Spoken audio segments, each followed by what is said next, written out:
I think that your mental health is most important during this time. If you are not mentally healthy, then it's really challenging to take care of yourself, let alone a little human.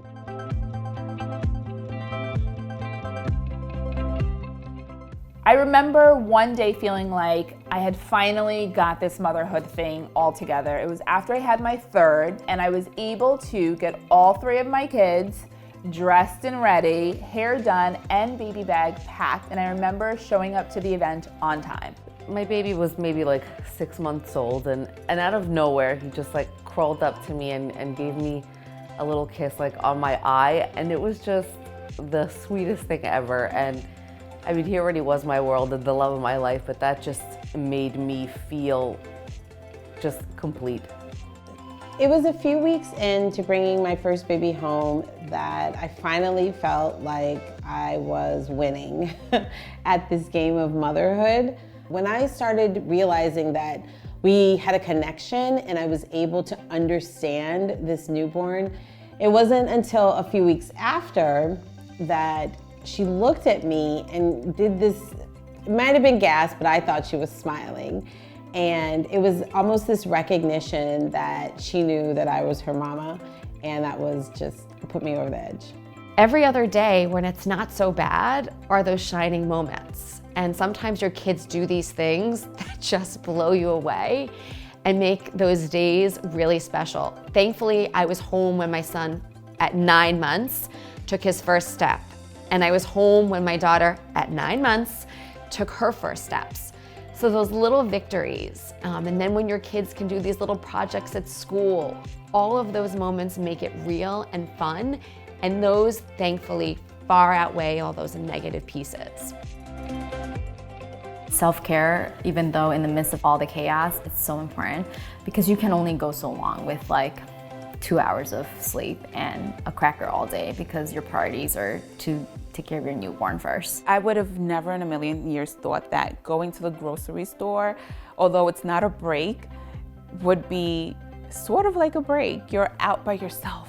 You can breathe. You're not watching after a little one. When I would come home, I'd feel recharged. Something that kind of just gave me that extra little push that I needed was a Haagen-Dazs bar. I remember I would eat that as I had my double pump on, and it just kind of made everything better. And it was the perfect amount of ice cream to finish in the perfect amount of time to be able to finish my pumping session. And it was just great. I felt like, you know what, as I'm pumping, I needed a little treat, and who doesn't like a little ice cream? There are some moms that have asked me, is it wrong if I do my manicure 2 weeks after having the baby? No, it's not wrong. That's the reason why that is also, or your partner is also part of the equation, and you can definitely add your family in there. Your family wants to help you. These are people that love your baby probably as much as you do. I think that it's important that moms recognize that they show up as their best selves when they've slept, they've eaten, they've exercised, and ultimately that they're taking care of themselves. So it's really important that you make a commitment to do that.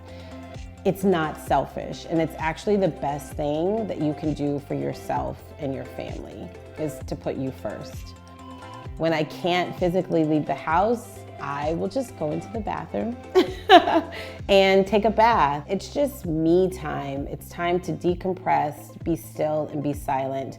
I give myself 15, 20 minutes. It's like a recharge, and then I can get back to my day and back to my kids. Take those 20-minute walks, take those 20-minute baths, because you're just gonna get burnt out if you don't.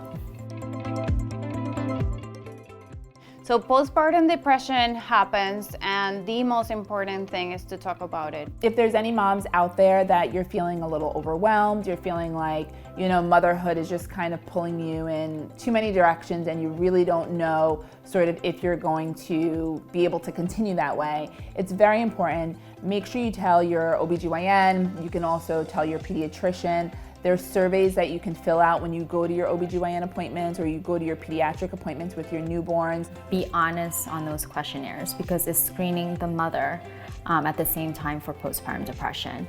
And of course, if you score something that's out of range and you feel like you're experiencing any type of like blues or approaching postpartum depression, definitely take that as a sign and maybe give your OBGYN office a call and arrange an appointment, because it doesn't hurt just to talk to someone about what you're going through, because it is a lot of changes all at once.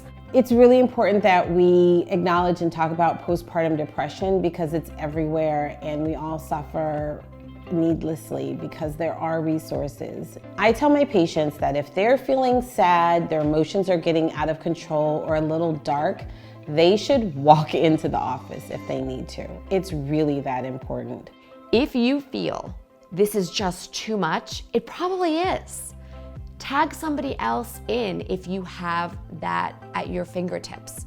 Appreciating not everybody does, but even if you have a neighbor, a relative, a partner, use that tag team approach, because it really does take a village. And if you don't put your oxygen on first, you can't breathe. So if you feel that you're overwhelmed, you've got to take a step back. And if it's really weighing on you and that tag of a friend or a colleague is not enough, there are so many resources. Use the health system, use people to help you.